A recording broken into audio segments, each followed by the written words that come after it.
наставление – это такое оружие Божье. Потому что я хочу, чтобы все были. Желание Божье, чтобы все были. В этом вечере что-то решится в вашей судьбе, в вашем сердце, прежде всего. Аллилуйя, аминь. И также у нас будет 2 мая Пасха.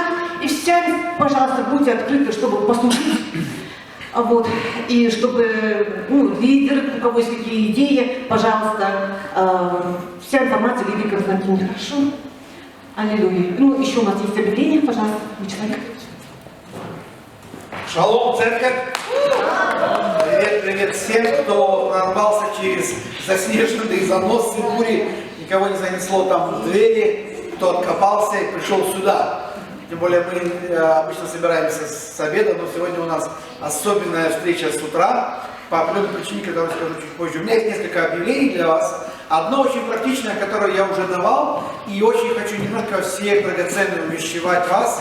Как я сказал, мое служение в церкви в 93-м году здесь в Якутске началось с гардероба. Поэтому я хочу дать такое объявление, что, пожалуйста, драгоценные, те, кто из вас, кто вы приходите пораньше, пожалуйста, вот здесь есть гардеробная комната, такая приятная, вообще мы в приятном месте находимся, аминь? Аминь. Приятное, хорошее место, спасибо церкви Юбилей, опять же, прям меня, чтобы не торопиться сказать то, что у них сегодня будет, скажу чуть позже, но просьба, когда вы приходите пораньше, вам нужно ваши вещи повесить к краю стены, чтобы потом не было так трудно остальным тянуться за вешалками через ваши вещи, не дай бог там случайно зацепить, там как-то уронить или еще что-то. Мы должны в церкви, мы же в церкви сегодня, аминь. Мы должны служить друг другу, мы должны думать друг о друге, не о себе только думать, но друг о друге. Скажите аминь. Аминь. Ну, в смысле, если вы соглашаетесь с этим. Поэтому просьба такая, всякий раз, когда вы приходите раньше, и вы знаете, что, скорее всего, после вас кто-то придет, лучше повесить чуть дальше. Может быть, даже если вам раньше уходить, ваша верхняя одежда никуда дальше этой гардеробной никуда не денется. Ну а так тогда будет удобно для тех, кто после нас. Это то же самое, когда, если, здесь, конечно, не так, может быть, да, знаете, когда длинные ряды, и если ты садишься с краю, то кому-то через тебя приходится проходить в середину. Нам нужно стараться быть ближе, быть где-то к центру, быть теснее ряды товарищей. Аминь. Аминь. Также, поскольку сегодня у нас служение с утра, причину я скажу, хотя вы знаете, да, но просто добавлю еще. Сегодня у нас не будет, вы помните, я говорил о проекте, который мы готовим к Пасхе. Мы как бы не особо назвали его как-то, но это проект, связанный с тем, чтобы на Пасху благословить в нашем округе, точнее в нашем округе, там, где проживает наш пастор, но мы можем благословить тот округ, это промышленный округ, это ГРЭС, и мы хотим собрать определенную сумму до Пасхи, до 2 мая, чтобы купить проднаборы, купить какое-то, знаете, благословение для людей, которые многодетные, малоимущие, может быть, матери-одиночки. И поэтому сейчас, что мы делаем, мы набираем сумму. Но сегодня не будет отдельных ведер, которые мы говорили. Может быть, вы можете сегодня, когда будет слово о пожертвовании, приложить отдельно, что вот я для проекта. Или в течение недели, может быть, перевести, как мы обычно переводим. Почему? Потому что сегодня второе пожертвование будет как дар любви для церкви Юбилей, которая сегодня отмечает 20-летие. И поэтому те, кто из вас хотят остаться до победного, порадоваться, поздравить церковь Юбилей, посмотреть концерт, послушать короткую проповедь вашего покорного слуги. Сегодня мне была представлена великая просто такая, знаете, в хорошем смысле честь. Мне дали слово на 20-летие церкви Юбилей. Это очень ответственно и очень благословенно. Поэтому, кто соскучился по моим проповедям, добро пожаловать. Кто улыбается, кто улыбается. Но ты будешь все равно благословен. Потому что, если, знаешь, вторая мера всегда еще более благословенная, чем первая. Поэтому будет день рождения. У нас сегодня собрание будет чуть-чуть, может быть, компактнее. Поэтому будет перерыв, будет подготовка. Если у тебя будет время куда-то транспортироваться и потом вернуться обратно, добро пожаловать. Но если нет, тогда есть возможность просто остаться, подождать, посмотреть, как будет что готовиться. И тогда после обеда будет день рождения церкви Юбилей. И мы верим, что будет хорошее время, мы будем поздравлять, мы будем общаться, мы будем радоваться. Вообще сказали, что будет веселый праздник, будут много чего хорошего. Аллилуйя! Давай воздадим славу Господу, и я снова зову. Аллилуйя. Знаете, в прошлый раз я говорила о том, что мы так хотим Божьих благословений, а так получается, что они не гоняются за нами, а мы гонимся за ними. Вот, к сожалению, так часто бывает, больше зарабатываем, на трех работах работаем, гонимся, а благословения-то нет, кто-то сжирает, кто-то... Вот, а Бог хочет, чтобы Бог, конечно, мы работаем, продолжаем работать, но есть такой вот Божий такой почерк, что Бог, Божье благословение за вами гонится. Пускай так будет. Аллилуйя. Аминь. Знаете, у нас такой порядок, мы перед собранием проповедуем о пожертвованиях. И мы как бы так, чтобы понимали, что мы делаем. Галатам 6 глава, 7 стих. «И обманутесь, Бог поругать бывает, что посеет человек, то и пожнет. Сеющий в плоть свою от плоти пожнет тление, а сеющий в дух от духа пожнет жизнь вечную». Какое простое слово! Какое простое слово! И знаете, вы будете самыми удачливыми, везучими, благословенными. Почему? Потому что вы сеете. Да, мы сеем Бога прежде всего. Когда мы сеем Бога, мы от Бога пожнем. Да? Мы сеем время Бога, и мы не жалеем свое время. И, кстати, Бог благословит ваше время. Аминь. Вот, мы не жалеем свое время. Ой, как мне так жалко на собрание, не хочу идти, мне прям так жалко свое время. Нет, мы сеем свое время, и Бог благословит наше время. Аллилуйя. Ага. Вот, очень много таких свидетельств, когда Бог благословлял время. Так удивительно просто. Вот, теперь мы сеем помощь, и Бог благословит нас. Придет помощь от Бога, потому что мы сеем. Правильно? Аминь. Вот. И, кстати, мы сеем финансы. Это, кстати, очень же простое слово. Что посеет человек, то и пожнет. Просто, если вы посеете апельсин, и вы знаете, что вы посеяли Бога, то от Бога пожнете апельсины. Вот. Мне такое было. Так жалко мне было отдавать, ячейка забралась, и вот в холодильнике был апельсин, 2 апельсина, и черт, так жалеть-то, и благословила. А на следующий день я купила по хорошей цене, прям ящик апельсинов, ниже. Вот, это был такой случай чудесный. Я подумала, вот это да, Бог учит. Знаете, наступает такой момент, когда, Боже, Бог-то Бог, я хочу увидеть почерк, что именно Ты благословляешь. Не просто вот случайно, или как-то, я знаю, что это Ты благословил. Знаете, Бог как-то вложил в мое сердце благословить одну сестру чудесными новые вещи. Все эти новые вещи, не старые. Да, вот прям что-то в бирке было. И знаете, что-то подобное я обожала. Это было так, абсолютно такая же вещь, абсолютно, подобная. Вот, но вот это вот новенькое. Поэтому все эти новые вещи, вам придет новое. Знаете, было такое, что уже все, давно нет таких благословений. Ну так начните сеять. Ага. Да, конечно же, мы конечно же, как сказать, во грехах беззаконных иногда пропадаем, но возвращаемся так, чтобы Божье благословение все-таки Он нас достиг. Аллилуйя, аминь. Да? И дальше 6 глава 8 стих, «Сеющий в плоть свою, от плоти пожнет тление». Ну вот как раз об этом говорится, что мы сеем Бога, а сеющий в дух мы сеем Бога. Сколько таких примеров в Библии, да, когда вдовы просто благословляли Божьих людей, да, сколько вот они служили имением, да, Иисусу, да, сколько там. Да, то есть мы сеем Бога, а сеющий в дух, вот это и есть от Бога, да, мы сеем Бога, а от Бога пожнем жизнь вечную. Аллилуйя. Будьте благословенны в своем даянии. Аминь.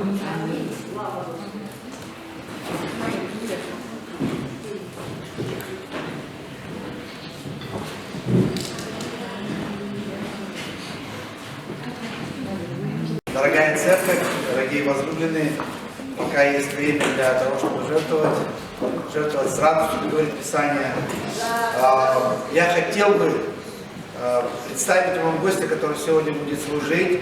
Чуть позже мы будем еще поклоняться, мы будем еще благословлять наших деток на детское. Но вы знаете, где-то порядка, я уже точно не помню, но, наверное, лет 20 назад, плюс-минус, я помню, я не помню, как точно это было, но один из дней я помню, как молодой человек пришел к нам в офис на глухом переулке, и сказал, вот я из евангельских христиан-баптистов, я вообще издалека, но приехал сюда, и вот я хотел бы строить отношения, чтобы молодежь ваша и наша мы строили отношения. И я сказал, как бы, да, это здорово, это замечательно. И был один нюанс, как бы, что у нас есть своя специфика, мы, те, кто отличаемся, как бы, да, вот, молитвой на иных языках, как бы, я сказал, сегодня вообще нет вопросов, как бы, языки это наше, слово это ваше. В смысле, что мы можем, я говорю, ободрять молодежь, чтобы они могли просто вот не выпячивать наше хорошее, но это наше хорошее, да, как бы. И поэтому, знаете, мы так вот потом общались, потом были разные времена, как бы, знаете, все это время, это общение было всегда благо.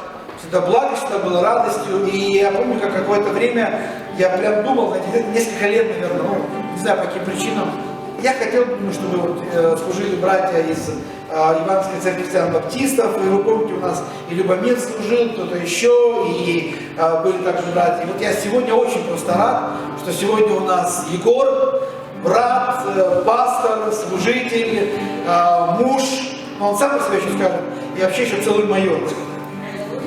Выдал. Вот. Но майор в отставку уже, да?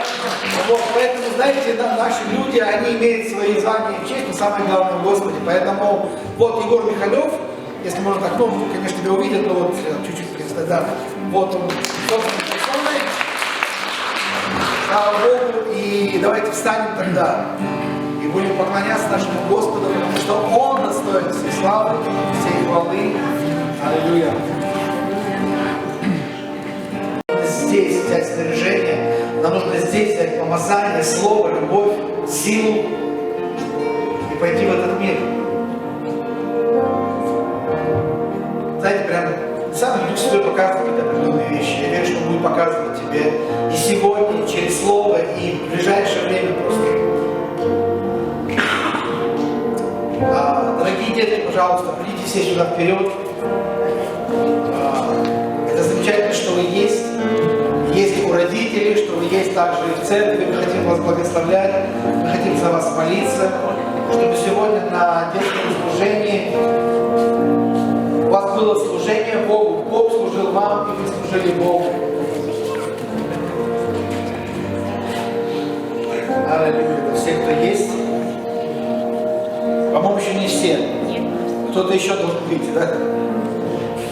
Эстер, выходи. За благословением надо выходить. Не сидеть прятаться. Да благословенно быть благословенными в церкви. Благословенными церковью быть благословением для церкви также. Дорогой Небесный Отец, во имя Иисуса Христа мы приносим на руках молитвы, Господь, всех этих драгоценных деток, которые сегодня здесь, чтобы, Господь, Божья благодать, Господь, Божья милость, Божья радость, Божья полнота, она была, Господи, в их жизни, чтобы Ты, Господь, возложил на них свои руки, свою мудрость, Отец, чтобы Ты, Господь, повел их, Господь, в своей жизни, в их жизни за собой, чтобы они познали Тебя, чтобы они знали Тебя, Господь, имели встречу с Тобой и никогда, Господь, не перепутали и никогда не потеряли. Благодарим Тебя, благословляем, Господь, детских служителей, команду. Спасибо Тебе, Отец, благодарим Тебя. И пусть Божья рука будет на них. Аминь. Драгоценные, мы рады, что вы есть у родителей, в церкви, что вы такие прекрасные, классные. Вот там из детской службы они вам машут. Вот можно пойти. Особенно вот это самое прикольное. Уже выросла, вымахала и идет. Свое первое детское служение. Аллилуйя. Слава Богу. Аллилуйя. Хорошо. Мы приглашаем тогда брата Егора, служителя. Добро пожаловать за кафедру. Пожалуйста, присаживайтесь.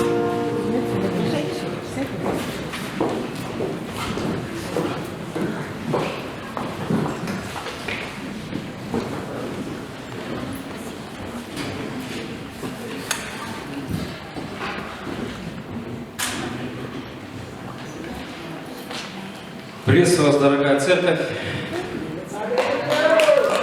Мир, Бога Отца нашего и Господа Иисуса Христа. Действительно, ровно 20 лет назад, как говорил пастор Вячеслав, первый раз мы познакомились с ним, и я даже напомню, как это было. Я познакомился с кем-то из церкви, уже не помню даже, как зовут, сестра была. Она пригласила нас в Слово жизни в церковь, и, по-моему, на тот момент, это было где-то лето или осень 2001 года, церковь собиралась в здании, по-моему, ДК Гагарина. Было такое, да? Да, вот, такое по-моему, было такое, да. Я вот помню, что недалеко от Пилотов улицы, там, в Фортовском районе где-то, я пришел, и вот я первый раз как бы был у вас в церкви. Ну и потом уже пастор пригласил к себе домой, я познакомился немножко с его семьей. Дети тогда были совсем маленькие, сейчас я смотрю, он уже дяденький, тетенький такие. Я бы, наверное, точно не узнал бы на улице встретить. Вот. Благодарен Богу за то, что дает Господь такую возможность сегодня быть с вами. Правильно сказал брат Вячеслав о том, что когда я пришел затем уже в офис, я привел с собой молодежь, и мы провели такое знакомство, и это было такое необычное как бы для баптистской церкви действие, вот, за что мне пришлось потом объясняться, но слава Богу, что это хотя бы как-то разрядило немножечко обстановку, и я убежден был тогда, и сегодня я убежден в том, что дети Божьи, Господь пришел, чтобы собрать чад Божьих, детей Божьих воедино. Мы все дети Божьи, те, кто верит в то, что Иисус Христос есть Мессия, есть Бог во плоти, то, что Он умер и воскрес, простил нам наши грехи. Всякий, кто верит в это, является детем Божьим, чадом Божьим. А если это чадо Божие, то мы должны быть с вами едины. Мы не можем, может быть, сегодня быть едины вот так, как хотелось бы, чтобы в одном здании проводить богослужение, вместе славить Господа, но мы должны иметь общение. Нормальное, братское, сестринское общение, потому что мы Церковь Христова. И сегодня для меня это честь, как для брата Вячеслава сказал, честь и привилегия быть сегодня на юбилее церкви юбилей. Для меня это честь и привилегия быть сегодня здесь с вами. Передаю вам привет от церкви евангельских христиан, но она не называется баптистов, она просто называется Церковь евангельских христиан, которая проводит свои служения сейчас на Пилотов 17. Братья и сестры, с чего хотелось бы начать? Может быть, немножко необычное такое вступление у меня будет. Можно будет даже открыть проповедь, да, презентацию. Жалко, вот, что нет вот этой штучки президента, мы как-то уже привыкли. Вот. Ну, можно следующий слайд, да? Вот достаточно. Я буду говорить тогда, Илья, да? Я буду говорить, следующий слайд. Братья и сестры, какая необычная картинка, да, для церкви Христовой. Я так вот почитал новости, завтра 12 апреля, кто помнит, что это за день, чем он знаменателен для нашей страны? День космонавтики. День космонавтики, первый раз человек вышел, ну как бы полетел в космос, да, Юрий Гагарин, 60 лет назад, это было величайшее событие для всего человечества, считается, и для нашей страны в том числе. Ну и сегодня, я не знаю, вы замечаете это или нет, может быть кто-то смотрит там новости, сериалы, фильмы, ну наверняка смотрите. И наверняка замечаете тоже, что последние лет 5-10 стало модным вспоминать те времена.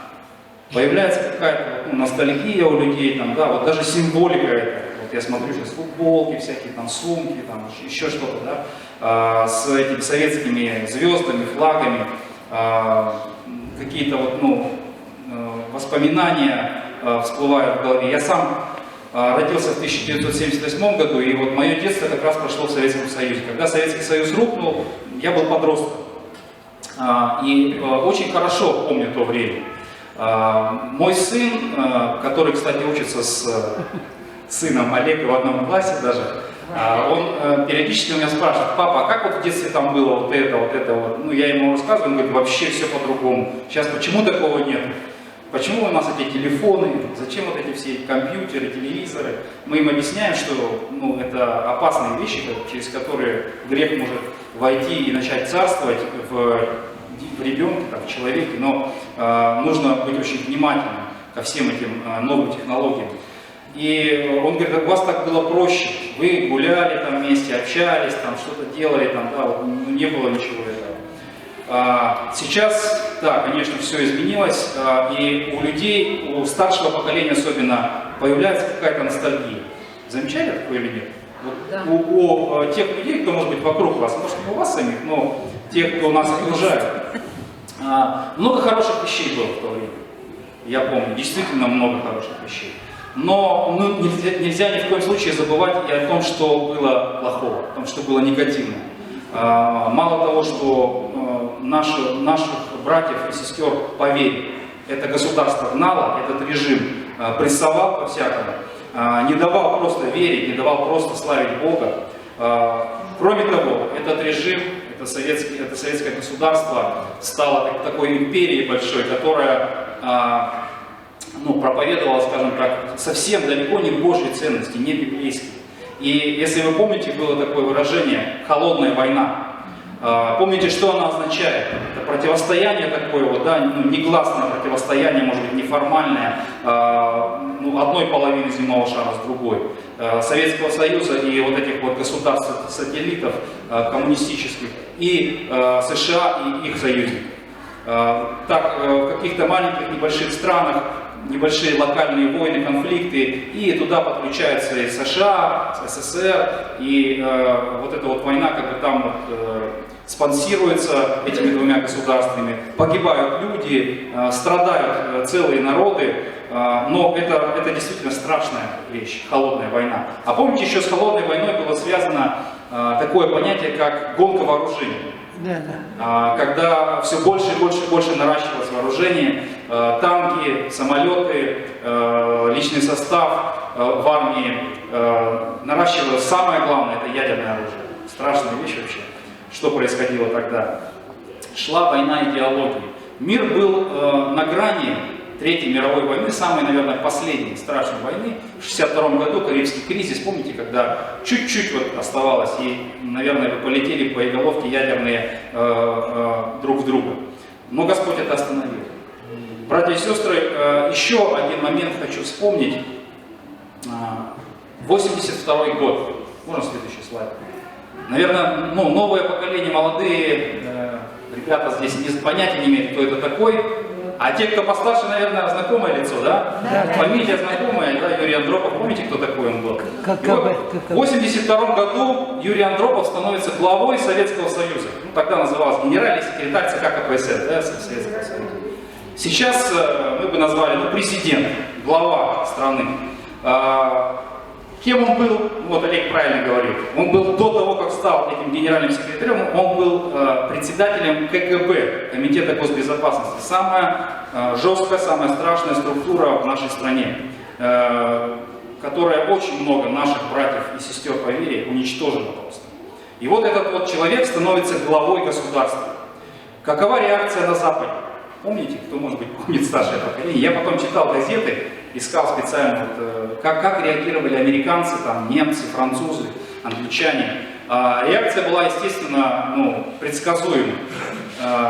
И так было тяжело. Так тут вообще накал начался страстей. В СМИ стали пропагандировать, что СССР возглавил главный КГБшник.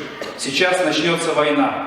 Вот-вот, и вот уже скоро все начнется. Готовьтесь. Эти русские, это звери, они хотят нас уничтожить, они хотят нас убить. Они хотят завоевать весь земной шар и насадить свою страшную сатанинскую идеологию коммунизма. Ну и в нашей стране, помните, да, примерно такие же лозунги, только как бы в зеркальном отражении, с точностью да наоборот, про американцев. И вот в 1982 году в Америке, в маленьком городочке жила одна девочка, которая смотрела новости по телевизору с мамой. И когда она услышала вот эти новости, она говорит маме: мама, а почему все боятся мистера Андропова? Почему никто не спросит его, собирается ли он нападать на нашу страну? Ну и мама, видимо, так в полушутку, или чтобы просто как-то вот немножко успокоить ребенка, говорит: а почему бы тебе самой у него не спросить? И вы знаете, эта смелая девочка так и сделала. Следующий слайд, да, она написала письмо Юрию Андропову. Представляете, да? Написала письмо вот следующего содержания, коротенькое, я сейчас прочитаю. Уважаемый мистер Андропов, мне 10 лет. Поздравляю вас с вашей новой работой. Я очень беспокоюсь, не начнется ли ядерная война между Россией и Соединенными Штатами. Вы собираетесь проголосовать за начало войны или нет? Если вы против войны, скажите, пожалуйста, как вы собираетесь помочь предотвратить войну? Вы, конечно, не обязаны отвечать на мой вопрос, но я хотела бы знать, почему вы хотите завоевать весь мир, или, по крайней мере, нашу страну. Бог создал мир, чтобы мы жили вместе и заботились о нем, а не завоевывали его. Пожалуйста, давайте сделаем, как Он хочет, и каждый будет счастлив. Знакомая, да, фотография, может быть, слышали вы про это письмо. И эта девочка это письмо отправила. Ну, благо почта доставила его по адресу. И она ждала ответ на свое письмо, постоянно просила родителей узнать, ну как там, будет ли ответ от мистера Андропова. Потом, когда прошло несколько месяцев, она написала еще одно письмо советскому послу в Америке и попросила его уточнить, получил ли мистер Андропов мое письмо и ответит ли он на него. И вот, казалось бы, ну вообще пустяковина такая, да, ну, какая-то девчонка маленькая, ребенок из Америки пишет письма, мало ли кто там писал письма Андропову, да? Братья и сестры, он ответил. Кто не знает, он ответил. Мало того, что он ответил, там можете почитать, в интернете есть такой очень хороший ответ, развернутый ответ от этой девочки, от Юрия Андропова. Он ответил и пригласил эту девочку в Советский Союз. Если вы помните, она приезжала сюда, вот можем даже там пару фотографий, там, с папой и мамой. Они посещали разные наши объекты достопримечательности, покупали сувениры. Самое главное, общались с нашими людьми, детьми, взрослыми, с журналистами, с политиками. Эта девочка была очень смелой. И я верю, что Бог использовал эту девочку для определенной цели. Она подружилась с нашими детьми, вообще стала закадычным другом. Ездила в Артек, кто помнит, пионерский лагерь, самый знаменитый советский. Купалась в море с нашими детьми, пела наши песни, учила наших своих сверстников советских, какие песни поются в Америке, загадки, там, какие-то сказки и так далее. И вот, помните, как ее зовут, ну, может, наверное, да? Саманта Смит. Вот такая девочка. И вы знаете, когда люди увидели, что маленькая девочка может принести такие изменения в отношения между целыми народами, реально взрослые люди задумались. Реально у людей стали возникать мысли. Как это так? Если маленькая девочка может разрядить эту обстановку, то мы, взрослые, почему не можем этого сделать? Зачем мы ненавидим друг друга? Зачем мы так хотим воевать друг с другом, завоевать друг друга, победить друг друга? А вот посмотрите на эту девочку. Она просто хочет дружить. Она просто хочет мира между нашими народами. Неужели мы не можем это остановить, взрослые? Реально люди стали так думать. Я потом спрашивал некоторых моих знакомых, кто тогда были уже взрослыми людьми. Они тоже говорят, когда мы видели эти новости, читали, мы были очень сильно удивлены. Это, наверное, мягко сказано.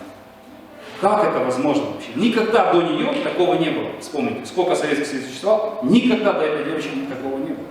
То есть это была такая бомба настоящая, как разорвалась которая. И люди были в таком удивлении и ожидали, а что будет дальше? И вы помните, что произошло дальше, да? Там можно следующий слайд. В 1985 году она умерла. Она погибла, трагически погибла в авиакатастрофе в Америке. И казалось бы, ну все, надежда пропала. Нету больше этого человека маленького, через которого мы можем обрести мир друг с другом. Но ее дело было продолжено дальше. Если вы помните, там еще другие девочки прилетали из Америки. Потом наши советские девочки стали летать в Америку. И они начали вот это вот такое мощное движение послов или посланников мира. Саманта Смит, у нее есть монумент, поставленный у нее на родине, там в штате, в Америке. И там написано: Саманта Смит, посол мира, посланник мира, ambassador по-английски. Братья и сестры, я помню на уроках, когда мы учились в школе, нам рассказывали эту историю, и что она погибла, мы плакали. То есть для нас сначала это была такая новость классная, да, что вот есть такая девочка, которая... Мы все мечтали с ней встретиться. Я еще здесь, в Якутске, учился, а потом я уже уехал из Якутии. Но я помню, здесь в 23-й школе я учился, когда нам рассказывали на уроках политэкономика, да, или политэкономия, как там называется? Чего-то. Да. Страшный такой политический урок, да. И там это все нам рассказывали. И помимо того, что вот американцы все звери, такие страшные животные, злодеи, которые хотят нас завоевать, нам рассказали про нее. И мы когда услышали, мы поняли тогда уже, что что-то тут не то со всей этой пропагандой, со всеми вот этими вот лозунгами против американцев. И потом уже, когда я вырос, я попал тоже в это движение, в эту струю посланников мира. И в 1994 году я попал в Америку. Как только Советский Союз рухнул, начались программы обмена между странами. И я участвовал в одной такой программе, год жил в Америке, учился там. И во многом благодаря тому, что это сделала девочка Саманта Смит. Потому что она стала вот таким вот началом, дала такое начало для движения мира и примирения. Братья и сестры, такой долгий, может быть, пример. Может быть, для кого-то интересно вспомнить просто, кто-то, может быть, чуть-чуть поностальгировал. Но интересно, что Бог на протяжении всей истории человечества использует вообще разных людей совершенно неожиданным образом с целью принести мир в разрушенные отношения. Приносит Бог мир в отношения между людьми и даже между целыми народами и странами. Братья и сестры, когда мы говорим об этом, нам нужно помнить, кто мы такие. И посмотреть на нашу жизнь, и посмотреть на то, что происходит вокруг нас, глазами христиан. И не просто христиан, а можно следующий слайд, да? Как мы называемся? Мы называемся евангельские христиане, или христиане веры евангельской. И почему мы так называемся? Потому что мы это те, кто читают Библию, Евангелие. Это те, кто идут и исполняют это Евангелие. Помните об этом, дорогие братья и сестры? Вот кто мы такие на самом деле. И вы знаете, что как евангельские христиане, Бог нас, своих детей, чад Божий, призвал к миру. Он призвал нас к примирению. Пример вот этой вот Саманты Смит — это прекрасный пример. А теперь вспомните, какой пример мира и примирения принес нам наш Господь Иисус Христос. Как Он устанавливает этот мир. И сегодня воля Его заключается в том, чтобы мир Божий продолжал распространяться на этой земле. Он распространяться должен в 3 сферах. Мы сейчас посмотрим. Первая сфера это мир между Богом и человеком. Вторая сфера, следующий слайд можно, это мир между людьми. И третья сфера это мир между народами. Давайте посмотрим вот сейчас по отдельности. Итак, первое, мир между Богом и человеком. Грех, помните, разделил Бога и человека. Бог святой и праведный, человек грешный. Между ними, между праведным и святым Богом и грешным человеком стена, пропасть. Никак человек грешный не может приблизиться к святому и праведному Богу. Но вы помните, что Бог есть любовь, и Он сам сделал шаг навстречу человеку. Через Сына Своего Иисуса Христа, который пролил кровь на кресте Голгофском и подарил вот это вот примирение. Он стал вот этим вот мостом над пропастью, которая разделяла Бога и человека. И сегодня всякий верующий в Иисуса Христа, как в Сына Божьего, и в Его жертву, в Его смерть и воскресение имеет общение с Богом, имеет отношение с Богом. И мы сегодня имеем, я верю, братья и сестры, те, кто принял Иисуса как своего Господа, прославьте Его сегодня. Скажите слава Богу. Скажите аллилуйя.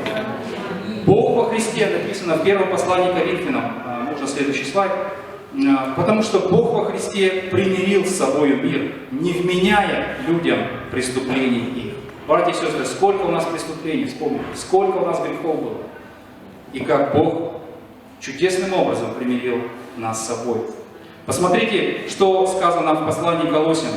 Ибо благоугодно было Отцу, чтобы в Нем, то есть в Иисусе Христе, обитала всякая полнота, и чтобы посредством Него примирить с собой все, умиротворив через Него кровью креста Его и земное, и небесное. Вот что сделал Господь наш. Он примирил, Он умиротворил нас, грешных людей, с Богом. Вы помните, когда Иисус Христос только родился в этот мир в человеческом теле, ангелы на небесах явились и пели вот эти слова: «Слава Вышний Богу, мир на земле и в человеках благоволение».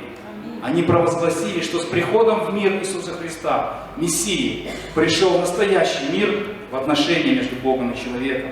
Вы помните, какие слова говорил Иисус Христос, когда Он воскрес? Он явился своим ученикам, и что Он сказал? «Мир вам». Он еще раз провозгласил эту прекрасную истину, что Он принес мир в отношении между Богом и человеком. Настоящий мир, который, вы знаете, слово «шалом», настоящий шалом Он принес в наши отношения с Богом. И дальше сказано: «Итак, оправдавшись верою, мы имеем мир с Богом». Мы уже имеем мир с Богом. Братья и сестры, а сколько, вот как сказал пастор, сколько вокруг нас живут людей, которые этого мира не имеют, которые имеют, может быть, какой-то вид, что у них все хорошо, может быть, как-то выглядят или стараются выглядеть, что у них все нормально, но мы знаем точно, исходя из Божьего Слова, что у этих людей далеко не все нормально, что у них самое главное нет мира с Богом. И что же нам делать, братья и сестры? Что же нам делать? Посмотрите во второе послание Коринфянам, следующий слайд. «Все же от Бога Иисусом Христом, примирившего нас с собой и давшего нам служение примирения, потому что Бог во Христе примирил с собой мир, не вменяя людям преступлений их, и дал нам слово примирения. Итак, мы посланники от имени Христова, и как бы сам Бог увещевает через нас, от имени Христова просим, примиритесь с Богом». Братья и сестры, вот это то, что мы должны делать теперь. Мы, познавшие мир с Богом, имеющие этот мир в отношениях, не должны успокаиваться. Да, нам хорошо, здорово, Господь, я имею с тобой мир, у меня есть с тобой отношения, слава Богу, буду славить тебя всю жизнь. И все, и больше ничего не буду делать. Нет. Вот то, к чему призвал Господь каждого христианина. Он говорит, что Он дал нам и слово примирения. Он скажет нам, Он покажет нам, что говорить, кому и когда говорить. И Он нам дал это как служение, это значит призвание. Он призывает каждого христианина: иди и говори слово примирения людям, которые не имеют со мной мира, которые погибают, которые идут в погибель, в ад. Душа их истлевает, разрушается и гниет заживо. А ты сидишь и радостно ничего не делаешь. Иди, говорит Господь, я дал тебе это служение, я дал тебе слово для этого служения. Иди и делай. Вторая сфера, в которой Господь приносит мир и желает, чтобы был мир, это отношения между людьми. Это огромная проблема, следующий слайд. Огромная проблема, братья и сестры. Согласитесь, даже в церкви возникает много конфликтов между людьми. Мы все разные. У нас у всех разный жизненный опыт, бэкграунд. У всех свои какие-то, свое понимание разных ситуаций жизненных. У каждого свое воспитание, образование, я не знаю что. И мы все, вот как говорит Писание, мы, в общем-то, ищем своего. Плоть наша ищет своего. Но настоящий мир между людьми может быть только принесен Богом. Люди могут сделать вид примирения, но на самом деле не примириться. Настоящий мир в отношении между людьми, еще раз повторю, приносит Бог. Посмотрите, есть две заповеди, которые очень важны вот в этой сфере. Это заповедь примирения и заповедь прощения. Две эти заповеди дает Господь в Евангелии от Матфея. Мы читаем в 5 главе и 18 главе. Итак, если ты принесешь дар твой к жертвеннику и там вспомнишь, что брат твой имеет что-нибудь против тебя, оставь там дар твой перед жертвенником и пойди прежде примирись с братом твоим. И тогда приди и принеси дар твой. Мирись с соперником твоим скорее, пока ты еще на пути с ним, чтобы соперник не отдал тебя судье, а судья не отдал бы тебя слуге, и не ввергли бы тебя в темницу. То есть что он говорит? Если у тебя есть какие-то разрушенные отношения, иди исправь их, иди попроси прощения, иди сделай первый шаг, и делай это скорее, потому что завтра может быть поздно. Завтра ты умрешь, или он умрет, этот человек, с кем ты в конфликте, и завтра может быть поздно. Иди сегодня и сделай это сегодня. Сломай свою гордость, попроси у Господа на коленях, дай мне силы, Бог, дай мне слово, чтобы сказать этому человеку, и иди и сделай. Петр сказал, сколько раз прощать брату моему? До 7 ли раз? Почему он спрашивает до 7 ли раз? Ну, потому что даже 2 раза трудно простить человеку. А он такую планку для себя задрал, ему показалось, что это круто. 7 раз прости. Ну кто 7 раз прощал, вы вспомните себя. Вы хоть раз кого-нибудь 7 раз прощали за одно и то же повторяющееся? Ну, ребенка своего, ладно, там, маму, папу, ладно. А другого человека попробуйте. Чужой, который для вас покроет. А Иисус говорит, нет, не до 7, но до 7, до 70 раз. Тем самым он задрал планку еще выше. И сказал буквально, всегда прощай. Хочешь? Не хочешь? А иди и прощай. Это очень трудно, братья и сестры. Но это заповедь Божия, это воля Божия. И для того, чтобы исполнить заповедь Божию, надо не просто сидеть и плакать, не просто сидеть и размышлять, а нужно вставать и делать какой-то шаг вперед. Братья и сестры, есть еще третья сфера. Это сфера отношений между народами.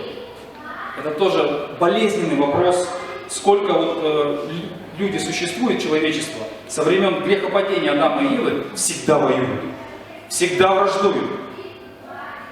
Что далеко ходить за примером? У нас что сейчас происходит на границе с Россией? Два, по крайней мере, тлеющих конфликта, которые периодически вспыхивают. Украина и Карабах. Рядышком совсем. Это бывший наш народ советский тоже. Такие же люди, как и мы. Также на таком же почти языке разговаривают, как и мы. И воюют. И не могут поделить. И в этом нет ничего, казалось бы, необычного. Потому что люди всегда воевали друг с другом со времен грехопадения Адама и Евы. И вы знаете, не так давно у нас на малой группе, правда давно уже, пандемия как началась, мы прекратили домашнюю группу, но мы изучали книгу пророка Исаии в Ветхом Завете, и там в 19 видели прекрасные слова, прекрасное пророчество от Господа. Давайте сейчас зачитаем. Спасибо.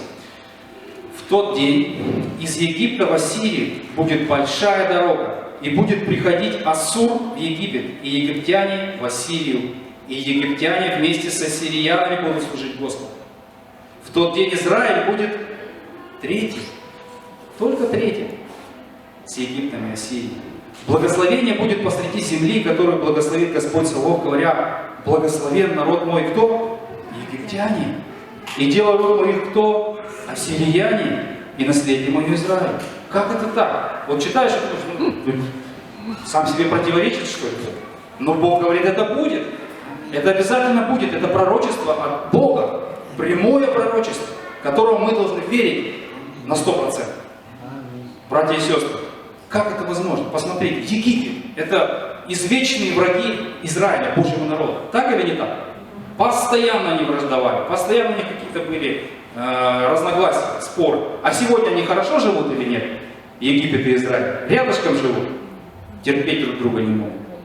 А кто такие ассирияне? Сегодня есть такая страна Ассирия или нет? Нету. Как называются ассирияне сегодня? Государство, которое находится на территории Ассирии. По большей части. Помните? Иордания. Иран. А кто такие иранцы, помните? Вспоминайте историю. Что у них там произошло в 20 веке? И как они сегодня живут? Они живут там почти как Северная Корея. На отшибе там от всех там завуалированные. Почему они так живут? Потому что они совершили исламскую революцию, так называемую. И причем такую радикальную шиитскую революцию. И сегодня, как можно сказать, что эти люди, потомки ассирийцев и иранцев, это Божий народ? Как это Бог говорит, дело рук моих ассирияне, да? Почему? Как египтяне с ассириянами написано служить будут? Вы знаете, египтяне это арабы, мусульмане. Сегодня нет тех египтян, которые были во времена Ветхого Завета. Их вырезали, ассимилировали, арабы. Там арабы мусульмане. И мусульмане делятся на несколько толков, два основных толка. Это сунниты и шииты. В Египте это сунниты. В Иране это шииты. Они тоже друг друга не очень любят. А тут написано, что они еще и служить будут кому? Господу. О каком Господе это речь? Об Иисусе Христе. Как это возможно? Вот чисто человеческими нашими размышлениями это невозможно. И с какой стати Израиль-то будет третий написано? Если он всегда был первый, Божий, избранный Богом народ, с какой стати он третий после этих двух страшных, зверских, варварских народов, Египта и Ассирии? Вы знаете, кто придумал казнь на кресте? Ассирийцы. жесточайший народ, страшные войска, завоеватели. Они придумали эту казнь на кресте. И вот этот крест сегодня. Как можно их назвать, что они будут служить Богу и еще будут выше Израиля? Но Господь говорит, это будет. Или это обман? Или нас Бог обманывает? А вы знаете, что сегодня это уже сбывается? Вы знаете, что в Египте со времен начала зарождения христианской церкви было много христиан. И сегодня там есть христиане. А вы знаете, что на территории древней Сирии, сегодняшнего Ирана, тоже есть христиане? Да, они находятся на таком положении подпольном. Их не любят, их гнобят, их убивают, казнят, в тюрьмы сажают. Но они там есть. И Церковь Божья растет и существует. И сегодня ассирийцы, христианин, иранец, с египтяном, христианин, славят Господа. Сбывается это пророчество или нет? И с ними вместе израильтяне, евреи. И они втроем собираются и славят Бога. Может такое быть или нет? Не может, а оно и есть. Так и есть. Но когда-то это будет еще круче. Это будет в полноте. Это будет мощно, когда вот это будет происходить.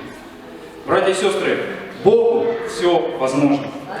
История человечества идет по Его плану. Он все контролирует. Он точно знает, что все будет так, как Он задумал. И никто, ни один человек не сможет помешать Божьему плану. Братья и сестры, еще раз я хочу вот эти сферы напомнить. Можно следующий слайд. То, где Бог хочет, чтобы наступил мир и примирение. Это сфера отношений между Богом и человеком отдельно взятым. Это сфера отношений между людьми, и это сфера отношений между целыми народами. Все это под силу Бога. Все это под Его контролем. И нам нужно это признать и прославить за это Господа. И еще раз последний стих, тот самый, который мы читали, еще раз прочитаю. «Все же от Бога, Иисусом Христом, примирившего нас с собой, и давшего нам служение примирения, потому что Бог во Христе примирил с собою мир, не вменяя людям преступлений, и дал нам слово примирения». Итак, мы посланники от имени Христова, и как бы сам Бог увещевает через нас. От имени Христова просим, примиритесь с Богом. Братья и сестры, или друзья, кто здесь присутствует, может быть, есть кто еще не примирился с Богом. Сегодня сделайте этот шаг по направлению к Нему. Потому что завтра может быть поздно. Завтра, может быть, жизнь твоя будет отнята у тебя. Если ты сегодня находишься в ссоре, в конфликте с братом, с сестрой, сегодня сделай этот шаг первым. Пойди и примирись с ним. Пойди и исполни волю Божью, заповедь Его. Если сегодня мы здесь собрались, люди, примирившиеся с Богом, христиане, евангельские, то прославьте Бога. Поблагодарите Господа за тот мир, который Он принес в наши отношения. Где бы мы сейчас были, подумайте, если бы не Бог. Где бы мы были, если бы Христос не появился в нашей жизни, если бы не услышал я Евангелие, благую весть о Господе. Что бы сегодня со мной было? Я точно знаю, ну не точно, но я предполагаю, что, скорее всего, я был бы мертвым уже. Учитывая те дела, которые я делал, тот характер, который у меня есть, я был бы, скорее всего, мертвым. Братья и сестры, я хочу помолиться. Давайте встанем, помолимся. И если вы согласны с тем, о чем я буду просить Господа, то скажите аминь. Отец Небесный, Бог, Господь наш, благодарю Тебя за Слово Твое, благодарю Тебя, Господь, за то, что Ты напоминаешь нам сегодня об этих важных истинах библейских, о том, что Ты, Господь, умер на кресте Голгофском и принес мир в отношении между мною и Тобой, между моими братьями и сестрами. Благодарю Тебя, Господь, за такую жертву. Спасибо Тебе за это спасение, которое Ты нам подарил, за прощение грехов, за дар вечной жизни, за надежду встречи с Тобой на небесах. Господь, я прошу Тебя сегодня благослови тех, кто еще не примирился с Тобой, если есть такие здесь в собрании, если есть такие еще среди наших родных и близких, чтобы они это сделали. Пошли им примирение в отношении с Тобой, Господь. Используй нас как инструмент для того, чтобы пришел этот мир в их отношениях. Господи, я прошу, благослови, пожалуйста, тех братьев, сестер моих, которые сегодня находятся в конфликте, в ссоре, может быть, в такой холодной войне с кем-то. То дай, Господи, пожалуйста, брату, сестре примирение с этим человеком. Помоги исполнить волю Твою, Господь, и пойти примириться. И потом идти и служить Тебе, Господь. Научи нас прощать, Господь, потому что нам это очень сложно, Отец. Мы все гордецы, мы все, по сути, по плоти своей греховной, и нам очень тяжело сделать. Научи нас, Господи, прощать. Научи прощать так, как Ты сказал, Господь, а не как мы себе это представляем. И, Господи, я Тебя прошу, научи нас, пожалуйста, быть Твоими посланниками мира среди людей неверующих. Дай нам, Господи, вот это слово.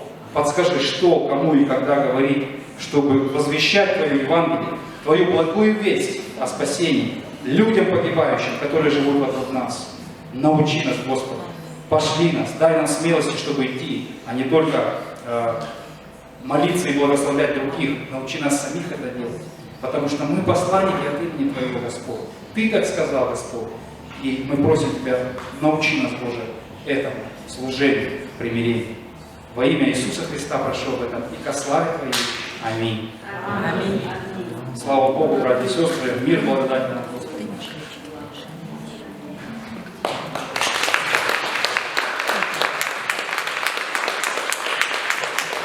Большое спасибо. Большое спасибо. Егор, пожалуйста, присядьте. Я думаю, слава Богу, за первый раз, но дай Бог и последний. Аминь. Вы знаете, хочу просто что-то сказать, немного задержать вашего времени и внимания. Я думаю, что это очень уместно. Сейчас определенным образом церкви вообще вот, в теле Христа, с одной стороны, все в теле Христа, все церкви. Но при этом, вы знаете, как маленькие партизанские отряды. Ну, есть побольше соединений, есть как бы, да, в нашем городе. С одной стороны, как бы здорово было бы, если бы мы одним фронтом, одной армией, как бы, да. Но придет такое время, знаете, есть и пророческие слова насчет церкви и тела Христова. Оно есть. Когда что-то отложится, когда, знаете, лидеры и они отложат свои какие-то амбиции, какие-то деноминационные различия. Хочу рассказать вам сейчас один случай. Это определенным образом нас связывает с Евангельской церковью, конкретно пилотов. Мы как-то с семьей жили в аэропорту. Было очень уже давно. Вот, это были трудные 90-е, ну, 2000-е, они были тоже как 90-е. Вот. И я помню, были особенные времена, когда, проходя через какие-то духовные, очень сильные давления, я периодически просто выходил из дома, потому что как-то было то напряжение, что-то духовное, где-то в церкви или еще что-то, как вот сказал брат Егор, что иногда не только, знаете, у людей в мире, в церквях у нас между братьями и сестрами, что происходит, что уж говорить, когда между церквями. И вот я, знаете, мы жили в порту, и я сделал такой, я выбирал какой-то большой круг, чтобы, ну, как не круг, в смысле, какую-то территорию, чтобы побольше обойти, подольше помолиться, побыть с Господом. Я люблю такие молитвенные прогулки, и как бы сейчас это может быть на машине происходит, иногда и пешком. И вы знаете, я шел по пилотам, как сейчас помню, это было уже темно, это было, обычно это было всегда это вечернее, позднее время. И я помню, как я от кого-то услышал, что на пилотов 17 планируется постройка здания церкви. И я, зная это, когда я проходил, у нас не всегда, знаете, были ровные отношения. Почему? Потому что тому были причины. Буквально, когда вот мы встречались с Егором, пригласили его в офис, мы пили кофе, общались, я с супругой, он был. И мы сказали, мы хотим, чтобы ты послужил у нас, послужил словом. И он задал пару вопросов, которые хотел для себя прояснить. Я готов служить, я хочу вот кое-что как бы... Знаете, это всегда хорошо. Знаете, сегодня я приоткрою тайну в юбилее, я буду проповедовать о дружбе. И если на самом деле ты хочешь услышать о дружбе, не пропусти. Так вот, знаете, иногда дружба, она разная бывает. И если мы хотим дружбы с другими людьми, значит, легко как бы дружить с тем, кто с тобой дружит. Но вот там, где есть какие-то, вот, может быть, напряженные моменты или еще что-то, ты не можешь дружить по своим интересам, знаешь, в чужой монастырь со своим уставом не ходят. И мы увидели со временем, что у нас были определенные натянутые отношения с Евангельской церковью из-за того, что наши старшие братья, когда они приезжали, делали фестиваль, все было замечательно, не все было вот так ровно и правильно сделано. Знаете, на волне, знаете, как вот приходила свобода в Советский Союз, капитализм приходил, экономические все эти вещи, и также Евангелие пришло. И иногда, знаете, верующие, которые приносили Евангелие в новую территорию, не всегда понимали, считали с мудростью иметь отношения с братьями, которые уже здесь есть. знаете, такое, на ура, шашка, аллилуйя, завоюем. И было время, когда я писал даже письмо, я помню, для там, совета, как бы, что я просил прощения просто от лица старших братьев, что ну, где-то что-то не учили, где-то не поняли. Пожалуйста, чтобы было примирение. Так вот, когда я пошел по пилотов поздно ночью, я знал, что будет здание, я просто молился. И тогда еще не были, знаете, гладкие отношения, но это Бог Духом Святым. Может быть, даже было какое-то покаяние. Почему? Потому что я был открытый христианин, знаете, с такими широкими глазами, когда я уверовал, но когда ты встречаешься где-то с отголосками религии, как вы знаете, и тебя немножко задевают, ты потом насупишься, ты начинаешь в ответ задевать, и потом, вот они баптисты, а эти пятидесятники, а эти адвентисты, а эти еще кто-то. Знаете, так много всего, и мы начинаем в свои коконы. И я помню, как Бог просто исцелял мое сердце после библейки, как что баптисты — это братья, у нас один Отец. Это братья, и Бог что-то произвел в моем сердце. И вот та молитва, когда я шел мимо пилотов 17, я молился: Господь, пожалуйста, благослови, обильно благослови, чтобы они построили свое здание, чтобы у них все было устроено, чтобы все было замечательно. Сколько я мог положить, пока я шел мимо. И вы знаете, насколько я удивился, что позже, что на том месте не здание было построено, а брат построил себе, брат из Евангельской церкви, такой зажиточный брат, построил себе большой дом. Ну здорово, конечно, братьям тоже нужны дома. Но я помню, как я молился, что Господь, чтобы там была церковь. Вы знаете, Бог мне что-то однажды сказал пророчески. Оно будет. Будут египтяне, ассирияне и евреи. Вы знаете, сегодня, я не скажу, что это моя заслуга, может быть, это моя какая-то графатулечка. Но так как-то устроилось, что брат потом как-то, и вот что-то, и, в общем, сейчас на том месте здание церкви евангельских христиан. И я этому рад. Бог отвечает на молитвы. Вы знаете, я верю больше, что Бог ответит на молитвы, что однажды будут, я не знаю, будут ли это большие собрания, или это просто будет движение, это общение, это будет общение пасторов любви, это будет что-то жертвенное. Знаете, этот город увидит христиан как одну, не знаете, не как церковь в здании, как тело Христово, как одну общину, пусть в разных местах, но как христиане, которые имеют любовь, разные в разных местах, но они как одно. Они не отличаются особо. Потому что все, чем они отличаются, это вообще не видно. То, что будет видно, это любовь между ними и любовь к тем, которые вот за стенами церквей. Поэтому большое спасибо, пастор, брат, служитель Егор. Было замечательно. Классика просто проповеди. Моя супруга просто млеет и тает от Библии. И мы будем рады, на самом деле, общению больше и больше. Я хочу пригласить прославляющих, потому что последний псалом, который они пели, знаете, это не просто пение ради пения, или, знаете, христианское такое. Это слово, которое должно начинать входить глубоко, знаете, зажигать нас к тому, как мы начинали гореть, когда мы приходили к Иисусу, и мы не могли молчать о Нем. И если даже где-то переживали, где-то боялись, стеснялись, то Дух Святой начинал говорить. Я помню, как мне в школе милиции, когда учился, когда я стеснялся сказать, как режимный объект кому-то говорить об Иисусе, и вдруг я читаю местописание, в одном из Евангелий написано: если ты постесняешься меня пред людьми, я постесняюсь тебя пред ангелами моими. Вы знаете, страх на меня сошел. Я не скажу, что я прям кинулся на пролом. Значит, нам не нужно на пролом, но нам нужно вспомнить, нам нужно вернуться. И, возможно, и к той первой любви, не просто, знаете, к любви, хорошие отношения с Богом. Хорошие отношения с Богом – это то, что Бог хочет делать в нас и через нас. И у нас столько жатвы, столько людей вокруг нас. И поэтому у нас есть, наверное, много чего, но таких два направления. Нам нужно соединиться как тело Христово, чтобы тело Христово могло пойти сильно и смело, с любовью, и привести в Дом Отца многих людей, многие народы. Якутия будет спасена во имя Иисуса Христа. Поэтому сейчас мы будем еще много времени в поклонении, то есть Дух Святой что-то делает, движется. Мы сделаем это частью, как уж извините, да, но пусть, насколько возможно, мы можем благословить на день рождения церковь Юбилей. это не просто подарок. Вы знаете, на самом деле они все еще, приоткрою маленький секрет, они стоят в вере за покрытие стоимости этого знания. Поэтому наш подарок, знаете, это не просто подарок на день рождения. Это часть нашего участия в том, чтобы было покрыто. У них чуть крыша немножко капала. Здание, не то, что они строили, они купили, им нужно что-то перекрывать. Вот настолько, насколько ты можешь верить, насколько ты можешь участвовать в свободе. Когда мы будем поклоняться, будут проходить ведра, это жертва и дар любви. Да, давайте поставим впереди, да. Будем поставить впереди, что просто это что-то идет мимо, это как выйти к жертвеннику, выйти к алтарю. Поэтому пусть это будет время в поклонении, и если у тебя есть желание и силы, ты делаешь.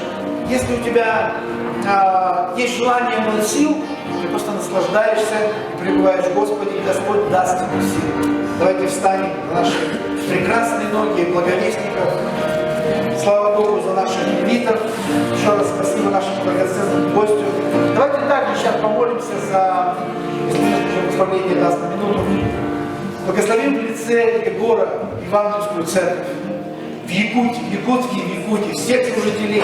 Даже тех служителей, которые еще не понимают нас, им трудно нас воспринять, трудно нас любить. Давайте мы будем хотя бы верой простираться ко всем, как Бог может видеть, которые египтяне, сирияне, египтяне ненавидят друг и не могут воспринять, как сегодня в теле Христовом нам нужно воспринять и верой по Слову Божьему любить и верить за чудное. Господь, мы благословляем, Господь, нашего брата, служителя, Господь, в его лице, Господь, мы благословляем всю Евангельскую церковь в Якутии. Благодарим, Господь, за каждого служителя, Господь, который был здесь от начала, во времена гонений, Господь. Господь, за все плоды, которые сегодня есть, за все, Господь, чем мы благословены, общаясь с нашими братьями и сестрами.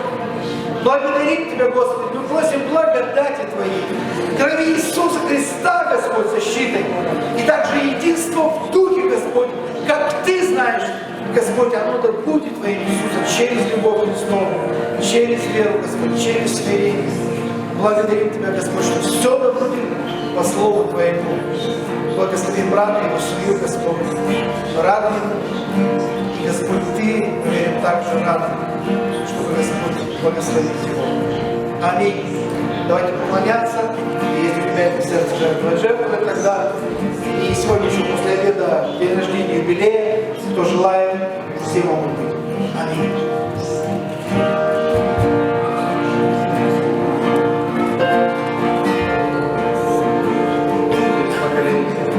Были, Господь, с нами на связи. Благослови, Господь, каждого. Пусть каждый будет влюблен, пусть каждый будет ободрен, пусть каждый будет под Божьей защитой, Господь, от всякой напасти. Благослови, Господь, остаток дня, Господь.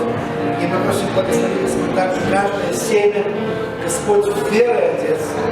Господь, посеял, пожертвовал. Чтобы оно, Господь, церковь естественным образом, Господь, умножилась. Благослови, Господь, церковь юбилей.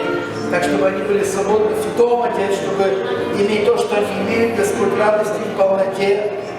За Христе счета, Господь, благодарим Тебя. Мы способны, Господь, сделать все, что необходимо, Господь, и мы их благословляем, Господь.